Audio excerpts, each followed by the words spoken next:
Hey everybody. By now you've probably heard about the COVID-19 or coronavirus that's in our state that's come over from China. And just recently our governor made an emergency declaration about it and kind of was urging some precautions. And so we thought maybe we would take a moment to just kind of tell you what we're doing at church and what we're asking you to do to help us with this. On the one hand, we don't want to panic about this. That's never very helpful. And honestly, the odds of getting the disease are not extremely high, and there's a very good survival rate, extremely good, 96, 98% is kind of what I hear.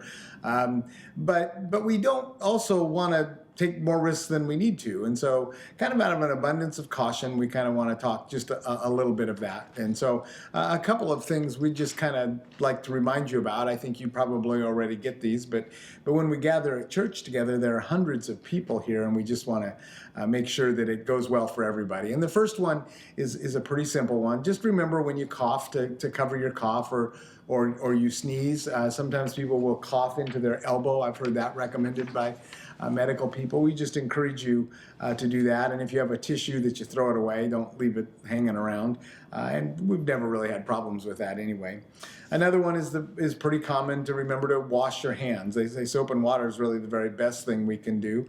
We also do have the sanitizers out for you as well, but we would encourage you to wash your hands here. And we're cleaning the high-touch surfaces. We're going to make sure those are extra clean, kind of step it up, so that things like doorknobs and things like that get touched a lot get cleaned. And then we're going to kind of encourage you to avoid shaking hands.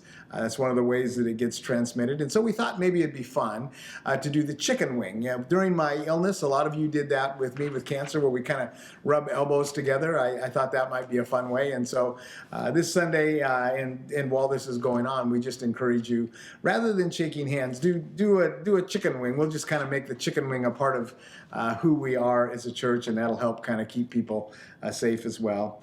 And then some other normal things I think you'd think about. Don't share personal items like our water bottles, those kinds of things. Don't coffee cup. Don't food. Those sorts of things.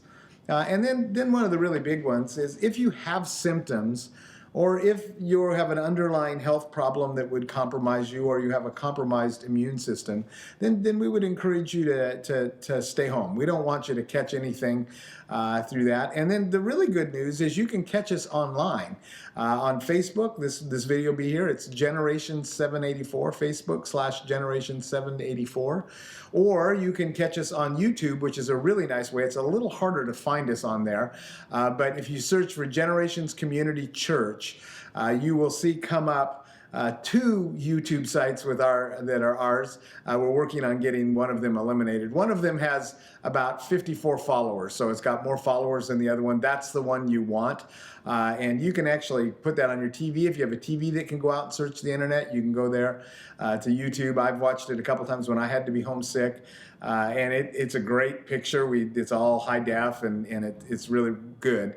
So just go to YouTube and search Generations Community. Look for the little G inside the tree there, and pick the one with the more followers. And then I really want to encourage you to actually follow that channel.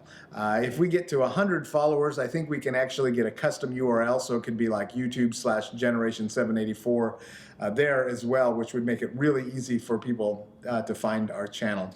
So I would encourage you to do that. And then also, just to let you know, we are allowing specific ministries to kind of decide at this point if they want to meet or not. And so, because they are the best ones to decide how many people are there, how much the risk is, that sort of thing. It's, for example, our men's ministries breakfast that was scheduled for this Saturday, that's been canceled. And so that one won't happen. Some of the other stuff may get canceled as we go along, just to kind of avoid the getting together piece of it. But we won't cancel Sunday morning worship short of something more disastrous.